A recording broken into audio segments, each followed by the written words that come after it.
วัสดีครับยูโรยศวัตครับ ผมสนยุคครับ ผมปีเตอร์เดรี่ครับถ่ายซีรีส์เรื่องชายจบผมก็ล่าสุดไปอเมริกามาไปกับทุกคนเลยนะครับไปโปรโมทแล้วก็ไปงาน Timeless Thai Taste โปรโมทอาหารไทยให้ชาวต่างชาติรู้จักนะครับก็ไปมา3เมืองไป LA ไมอามี่นิวยอร์ก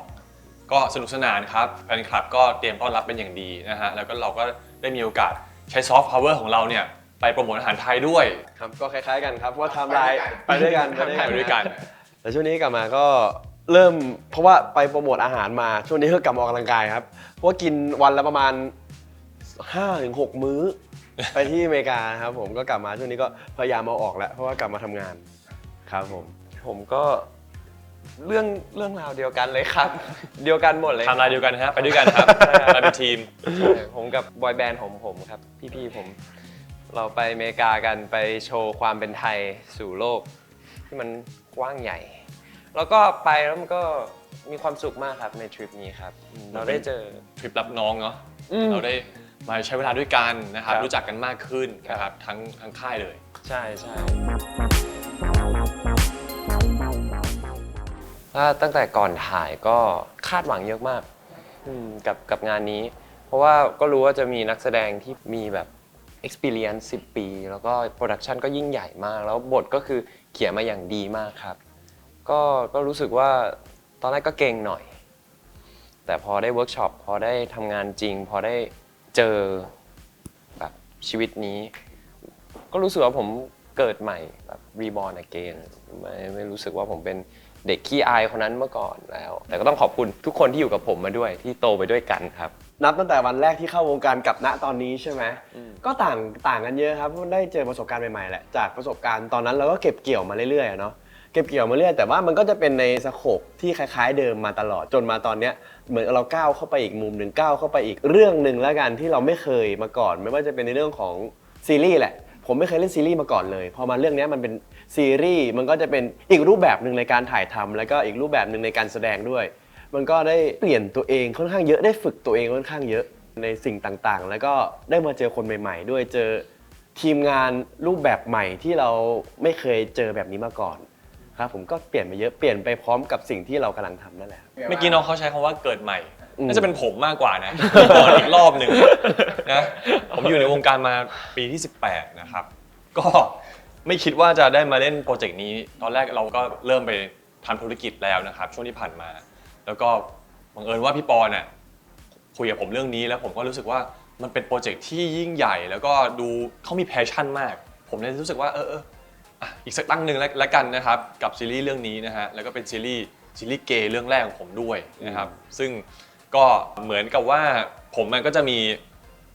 แฟนๆเป็นชาวสีม่วงอยู่แล้วนะตั้งแต่เข้าวงการปีแรกเนี่ยผมได้รับรางวัลขวัญใจชาวสีม่วงหลายปีซ้อนนะครับ ว้าว ก็ถือว่าเป็นการคืนนะเป็นการคืนกำไรแล้วกันให้คนดูแล้วก็ได้มาทำแบบนี้ในโปรดักชันที่ใหญ่ขนาดเนี้ยผมรู้สึกว่ามันคุ้มค่าจริงๆผมก็คือไม่เคยคิดว่าจะทำแล้วก็เหมือนคิดว่าถ้าผมจะต้องเล่นเยอะขนาดเนี้ยถอดขนาดเนี้ยมันต้องอยู่ในโปรดักชันที่มันดีที่มันระดับโลกผมก็เลยรู้สึกว่าเหมือนได้เกิดใหม่จริงๆพอใจตั้งแต่ก่อนมาเล่นเรื่องนี้แล้วนะคือผมรู้สึกว่าผมได้ผ่านชีวิตแล้วก็ได้มีประสบการณ์ได้เจอคนมากมายได้โอกาสชีวิตที่มันไม่เหมือนใครนะครับลองเล่นหลายบทบาทมามากๆนะฮะก็รู้สึกคุ้มค่าแล้วแต่พอได้มีโอกาสเล่นเรื่องนี้ก็รู้สึกว่ามันคุ้มค่าขึ้นไปอีกอะชีวิตมันไม่ได้จบแค่นี้เราไม่ได้หยุดความเป็นวัยรุ่นแค่นี้เราเหมือน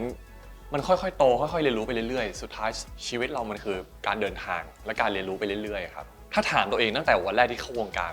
ผมไม่เคยเห็นตัวเองในมุมนี้มาก่อนไม่เคยคิดว่าตัวเองจะมาเล่นละครมาก่อนคือด้วยความโชคดีที่เข้าวงการเร็วแล้วก็ตอนนั้นเหมือนได้เล่นเรื่องแรกก็เป็นพระเอกเลยนะครับคือรู้สึกโชคดีมากกับชีวิตแล้วก็เป็นอะไรที่มันออกจากคอมฟอร์ตโซนผมไม่เคยอยากเป็นนักแสดงเมื่อก่อนนะครับแต่พอมาอยู่ในวงการประสบการณ์มันค่อยๆสอนผมแล้วก็เหมือนชี้ให้ผมว่าโอกาสมันมาแล้วผมก็เริ่มสนุกกับมันแล้วก็เริ่มพัฒนาตัวเองหาความรู้เรียนรู้เพิ่มขึ้นศึกษาการแสดงจนเมื่อก่อนจากที่ถูกสบประมาทนะฮะคนอาจจะแบบคิดว่าคนที่เล่นละครไม่ได้หรอกผมก็คิดอย่างนั้นแหละเมื่อก่อนผมก็เล่นไม่ได้จริงๆแต่ว่า ผมก็รู้สึกว่าความพยายามความตั้งใจอ่ะมันก็สามารถทำให้ผมค่อยๆดีขึ้นได้ทำให้ผมยกระดับการแสดงตัวเองขึ้นได้นะครับก็ภูมิใจนะภูมิใจในตัวเองครับ ผมรู้สึกว่าเวลาเรามาถึงอะไรที่มันใช่สำหรับเราอะจะไม่ตื่นเต้นจะไม่กลัวอะไร จะกล้าที่จะทำจะเห็นว่ามันเป็นสิ่งที่ใช่ เพราะฉะนั้น ก็เลยไม่ตื่นเต้น นะตอนนี้ผมก็ จะมีตื่นเต้นในการโอเคจะพูดภาษาไทยยังไงพูดให้มันชัดไหมรู้คำศัพท์มากพอไหมแต่ว่าพูดถึงว่าในแบบ past ที่ผมเลือกในชีวิตผมก็เชื่อว่าสิ่งที่ผมทำอยู่ตอนนี้โปรเจกต์ที่ผมอยู่มันเหมาะสำหรับตัวผมเองมันเป็น destiny ที่เราได้เจอกันทุกคนเส้นทางชีวิตมันมาเจอกันมันแบบมันเหมาะสมมาก ดีใจมากครับแบบดีใจมากๆ ทุกวันนี้ก็ยังดีใจอยู่ ยิ้มได้ง่ายขึ้นทุกวันครับตั้งแต่มาเส้นทางนี้ครับจริงผมเป็นคนที่กดดันตัวเองค่อนข้างเยอะผมกดดันตัวเองมากกว่าคนอื่นกดดันแล้วผมรู้สึก แต่ว่าก็มันก็เป็นอุปสรรคหนึ่งที่ต้องข้ามไป เพราะว่ารู้สึกว่าการกดดันที่เรามีแล้วเราให้กับตัวเองบางทีมันไม่ได้ช่วยเรา ก็พอใจมากเลยครับก็เป็นสิ่งที่ตอบกับสิ่งที่ตัวเองพยายามแล้วกัน แล้วก็ฝึกฝนตัวเองมาตลอดนะพอมาถึงจุดนี้มันก็ได้ใช้วิชาได้ใช้ประสบการณ์ต่างๆมาที่เราเคยสะสมมาใช้ตรงนี้ซึ่งแล้วมันใช้แล้วมันก็ไปได้ดี อาจจะต้องมีการฝึกหรือการพัฒนาในส่วนต่างๆที่เราจะต้องเจอแต่ถามว่าภูมิใจไหมก็คือตอบได้ว่าภูมิใจมากๆที่ได้เข้ามาอยู่ตรงนี้ได้เข้ามาร่วมกับโปรเจกต์นี้คือความฝันของผมมันเป็นความฝันตั้งแต่เด็กอยู่แล้วในการที่เราจะมาเป็นนักแสดง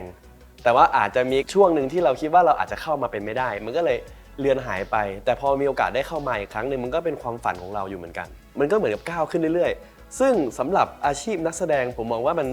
มันไม่ได้สุดง่ายๆหรอกเพราะว่ามันมีอีกหลายคาแรคเตอร์มีอีกหลายอาชีพมันมีอีกหลายสิ่งที่ตัวนักแสดงเนี่ยต้องไปเจอกับบุคคลตัวละครตัวนั้น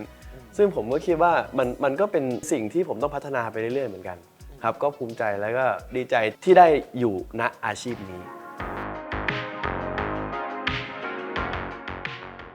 คือตอนที่คุยกันตั้งแต่แรกเลยนะครับมีโอกาสได้คุยกับพี่ปอนนะเนาะบอกพี่ปอนก็มาถามมีตัวละครตัวเนี้ยอยากให้ลองมาแคสดูไหมอยากลองเล่นดูไหมซึ่งเราก็ตัดสินใจไม่ยากนะครับเราก็เลือกอยู่แล้วว่าถ้าเราสามารถที่จะเป็นตัวละครตัวนั้นได้อะผมก็พร้อมที่จะไปแคสถามว่าลังเลไหมมันมีความลังเลในส่วนของไม่กล้าบอกคุณพ่อคุณแม่แล้วกันอาจจะมีในส่วนนี้นะแต่ในส่วนของอาชีพผมแค่อยากลองไปทำอะไรใหม่ๆอยากลองออกจากกรอบเดิมๆในเมื่อโอกาสมันเข้ามาแล้วเราก็อยากทำให้มันแบบอยากทำให้เต็มที่จริงๆเรื่องนี้ผมคุยกับพี่ปอนสักพักเลยกว่าจะรับนะครับเพราะว่าตอนแรกผมไม่ได้เห็นภาพในหัวของพี่ปอนขนาดนั้นจนกระทั่งพี่ปอนนัดผมเข้าไปคุยสาธยายให้ผมออกมาเห็นได้ชัดแล้วก็รู้สึกว่ามันยิ่งใหญ่จริงๆนะครับตัดสินใจไม่ยากเลยที่จะรับเรื่องนี้แต่ถามว่าเรื่องที่ยูโรกังวลผมก็กังวลเหมือนกันเรื่องที่บ้านนะครับเรื่องคุณพ่อคุณแม่เรื่องคุณย่าอย่างเงี้ยคือทุกวันนี้คุณย่ายังไม่รู้เลยนะฮะว่าผมเล่นนะครับแต่ว่าท้ายที่สุดแล้วผมกำลังทำงานศิลป์อยู่ทำงานอาร์ตอยู่ทำงานที่เป็นมาสเตอร์พีซของผมอยู่เพราะฉะนั้นผมว่าไม่น่ามีปัญหาอะไรครับผมก็รู้ว่าเขาคิดยังไงกับการที่ลูกเขาต้องเล่นในซีรีส์แบบนี้แต่คือมันเป็นทางเลือกชีวิตผมแล้วผมก็รู้ว่าผมอยากได้อะไรในชีวิตผมอยากเป็นนักแสดงผมอยากทำงานในอาชีพนี้ผมอยากทำอะไรที่มันเป็นศิลปะที่มันท้าทายผมที่มันให้ผมไปเจอแต่คนดีๆแล้วก็บางทีก็เจอคนไม่ดีแต่พูดถึงว่าได้เรียนรู้ as a มนุษย์มันเป็นสิ่งที่ผมอยากทำการแสดงนี้ถึงแม้ว่ามันจะยิ่งใหญ่อะไรแต่ผมเชื่อว่าที่บ้านเขาก็คงเข้าใจตอนแรกผมพูดไทยไม่ชัดทุกวันนี้ก็พูดไม่ชัดอยู่ดีแต่ก็จริงไหมหรือว่าชัดละชัดแล้วต้องถามพี่อะชัดแล้วไปมีครูสอนภาษาไทยคนหนึ่งชื่อว่าครูมนเขาน่ารักมากเขาบอกให้ผมไปอ่านหนังสือหนึ่งชื่อว่าประชาธิปไตยบนเส้นขนานเพราะว่ามันเกี่ยวกับการเมืองในยุคสมัยนั้นด้วยผมก็เลยอ่านออกเสียงวันละ30 นาทีเป็นเดือน2 เดือนอ่านไปแล้วก็อันนั้นคือภาษาไทยจบละหลังจากนั้นผมก็ไปทำรีเสิร์ชไปถามคุณหนิงที่เป็นผู้กำกับว่าตัวละครนี้เขายังไงทำไมถึงเขาเชื่อในอุดมการณ์อย่างนี้ทำไมถึงเขายอมที่จะ เสียสละหลายๆอย่างเพื่อสิ่งนี้ผมก็จะจับใจของตัวละครก่อนหลังจากนั้นการบ้านที่ต้องสร้างเวิลด์ของเขาคือเราต้องไปสถานที่ที่เขาไปมหาลัยไปประชาธิปไตยอนุสาวรีย์ไปตลาดไหนนะตลาดวังหลังไปทุกที่ที่ตัวละครเขาไปผมเชื่อพี่ๆผมก็น่าจะเข้าใจแบบเวลาเราคิดเกี่ยวกับตัวละครว่าเขาทำอะไรบ้างอะไรอย่างนี้แบบเราสร้างโลกขึ้นมาครับเพื่อที่จะเป็นมนุษย์อีกคนหนึ่งอ๋อลืมบอกเลยยินขึ้นโจกันรับบทเป็นวิกโอเค นั่งก็ได้นั่งก็ได้ นั่งก่อนไหมอยากเห็นให้ชัดเจนครับชัดเจนถูกไหม ชัดแล้วครับ โอเควิกเตอร์บุญเทิดทูลครับเขาเป็นนักศึกษาคนหนึ่งที่มีอุดมการณ์ที่แรงกล้าที่จะสร้างความเปลี่ยนแปลงในประเทศเขาในประเทศไทยในยุคสมัยนั้นแล้วมันค่อนข้างเป็นยุคที่เสรีภาพมันถูกกดขี่มันคนออกมาพูดเรื่องปัญหาในสังคมไม่ค่อยได้เพราะกลัวจะโดนปิดปากหรืออะไรประมาณนั้นนะครับเขาเป็นตัวละครที่ก็เป็นตัวแทนนักศึกษาในยุคสมัยนั้นที่กล้ามาก นรันครับ เป็นนักข่าวสายการเมืองครับใช่ก็รู้สึกไหมแล้วก็ทำให้ผมเป็นคนที่ตั้งใจขึ้นแล้วกันมุ่งมั่นขึ้นแล้วกันจากแต่ก่อนที่แบบเราตั้งใจเฉพาะจุด แต่ตอนนี้เราก็มาพยายามเริ่มคิดที่จะรู้จักอะไรมากขึ้นครับสำหรับตัวละครตัวนี้โอ้หนักอยู่นะฮะ ด้วยความที่มันเป็นนักข่าวยุคนั้นด้วยแหละยุคนั้นก็จะมีความลำบากในด้านของการที่จะรับข่าวมาเพื่อที่จะปล่อยข่าวออกไปไม่เหมือนยุคนี้อะเนาะยุคนี้มันรับปุ๊บปล่อยได้เลย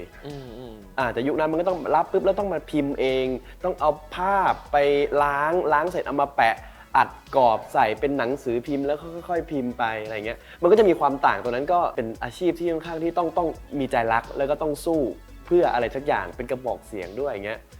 มันก็เป็นอีกอาชีพหนึ่งที่ต้องใช้ใจมากๆครับเพราะว่าหนักจริงครับเพราะว่าเราพุ่มกับก็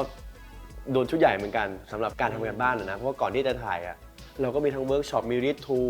ผมก็มีไปเวิร์กช็อปในเรื่องของการถ่ายกล้องฟิล์มไปอัดกล้องฟิล์มไป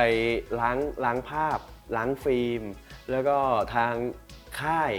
ก็ส่งเครื่องพิมพ์ดีดที่มันหนักมากๆผมก็แบกกลับมาพิมพ์ที่บ้านเอากระดาษหัดทำอะไรเงี้ยเวลาในฉากมันมีตรงนี้ด้วยก็เลยอยากให้มันเราเป็นจริงๆไม่ใช่แบบเรามาแอคแสดงเฉยๆอะไรเงี้ยครับเป็นพันเอกไกรเลิศสุวรรณพาสนะฮะเป็นทหารในทหารยศสูงนะครับซึ่งมีความเป็นผู้นำมีความหนักแน่นมีความมี power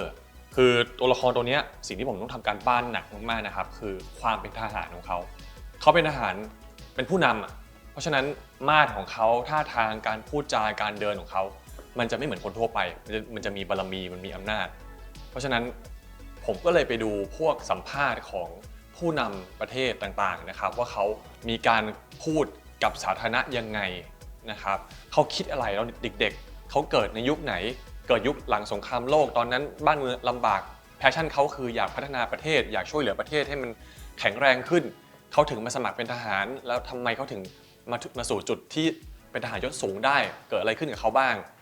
คือผมก็ทำการบ้านไล่มาเลยไล่ตั้งแต่เกิดเลยนะครับประมาณนั้นแล้วในความเป็นทหารของผมเราไม่สามารถแสดงออกทางร่างกายได้เยอะขนาดนั้นแต่ข้างในลึกๆข้างในใจเราคือมันเป็นมรสุมอารมณ์หลายๆอย่างซึ่งเราต้องกดไว้ซึ่งเรารู้สึกอะไรเราไม่สามารถโพล่งออกไปได้ทันทีครับแล้วที่ผมต้องทำการบ้านเยอะขนาดนี้เพราะว่าอย่างที่บอกมันเป็นการถ่ายทำมันเป็นซีรีส์ที่ค่อนข้างเรียลมากๆถ้าเล่นเวอร์หรือเล่นไม่จริงมันจะเห็นชัดเจนมากๆเลยต้องทำให้มันหนักแน่นครับเส้นเรื่องของผมไม่รู้ว่าพูดได้เยอะแค่ไหนนะครับแต่ว่าผมรู้สึกว่าทุกเรื่องในทุกหนังละครที่ผ่านมามันมีความรักเข้ามาเกี่ยวหมดแหละมันเป็นความรักระหว่างคนสองคนอันนี้ผมไม่ได้ระบุด้วยว่าเป็นผู้ชายผู้หญิงนะครับในเรื่องนี้ก็คือผมมองข้ามเพศสภาพไปแล้วมันเป็นเหมือนจิตวิญญาณของนักแสดงคนหนึ่งหรือตัวละครตัวคนหนึ่งกำลังหลงรักตกหลุมรักกับตัวละครอีกตัวหนึ่งพอมันเป็นยุค1969ด้วยเนี่ยความเป็นเกย์สมัยนั้นมันไม่สามารถบอกใครได้หรือว่าแสดงออกชัดเจนได้ในความเป็นทหารของเรานี่คือต้องเหยียบเลยไม่มีใครสามารถรู้ได้เลยนะครับเพราะฉะนั้นมุมที่คนอื่นเห็นเราก็จะเป็นมุมที่เราต้องการให้เขาเห็นแต่มุมที่เราเป็นจริงๆอันเนี้ย มีแค่คนที่เราอยู่ด้วยรู้จักแล้วก็ตัวเราเองรู้จักนะครับก็เป็นอะไรที่ต้องเล่นให้มันลึกหน่อยคืออย่างที่บอกว่าผมรู้สึกภูมิใจเพราะว่าผมเก็บพาร์ทนี้ของผมมาตั้งนานถ้าผมจะทำการแสดงแล้วเห็นกันเยอะขนาดนี้มันต้องอยู่ในโปรดักชันที่ดีมากๆนะครับแล้วผมก็รู้สึกว่า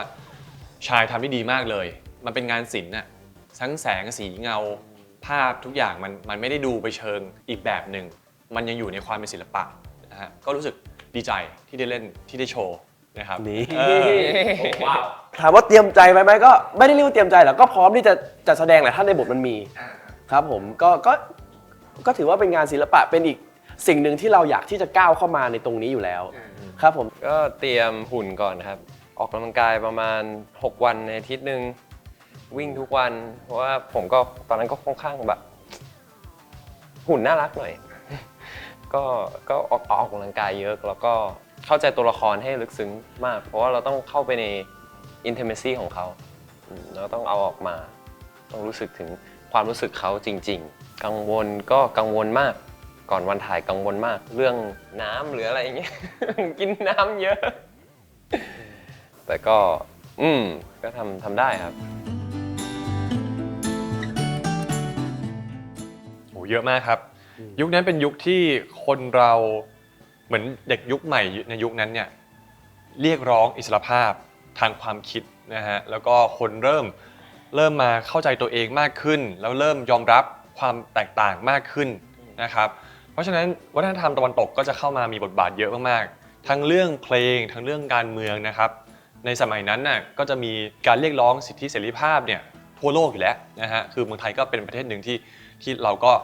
พูดเรื่องเดียวกันกับต่างชาตินะครับเนี่ยคิดแหละมันก็ทำให้เราย้อนกลับไปสู้เพื่อสิ่งที่เราต้องการนะตอนนั้นโดยที่แบบสู้ด้วยร่างกายแล้วกันโดยที่ไม่ได้มีอุปกรณ์หรืออะไรต่างๆที่มันจะเป็นตัวช่วยผมว่าเรื่องนี้ก็จะมีหลายอย่างเหมือนกันครับอย่างเรื่องเพลงนี้ก็เป็นอิทธิพลหนึ่งที่มาจากต่างแดนนะเนาะที่เอาเข้ามาสื่อต่างๆอะไรต่างๆมันก็เริ่มเข้ามามันเริ่มเห็นสิ่งใหม่ๆจากที่แบบคนไทยแทบจะไม่ได้เห็นอะไรที่มันว้าวหรืออะไรเลยอ่ะอยู่กับปัจจุบันไปทำงานเสร็จอยู่กันแค่สิ่งพิมพ์แล้วกันมีแค่สิ่งพิมพ์แล้วก็มีแค่ภาพไม่ได้มีอะไรที่มันละลานตาหรือว่าไม่มีอะไรที่มันศิวิไลเลยอะไรเงี้ยก็ให้เราย้อนกลับไปดูนะจุดนั้นครับผมขอพูดเพิ่มเติมนิดนึงนะในมุมของตัวละครของผมเนี่ยคือด้วยความที่ว่าเขาเป็นนายทหารเนาะในเรื่องเนี่ยก็จะสะท้อนความคิดของทหารสมัยนั้นว่าเขามองประชาชนยังไงเขามองประเทศยังไงนะครับการรักษาความมั่นคงมันสำคัญแค่ไหนนะก็คือโชว์ให้เห็นว่าผู้ใหญ่ในยุคนั้นเขาเสียสละอะไรบ้างเขาต้องอดทนกับอะไรบ้างนะครับผมก็คิดว่าตัวละครนี้เขาก็เหมือนเป็นตัวแทนของการเปลี่ยนแปลงที่เกิดขึ้นอยู่ในยุคนั้นเขาจะ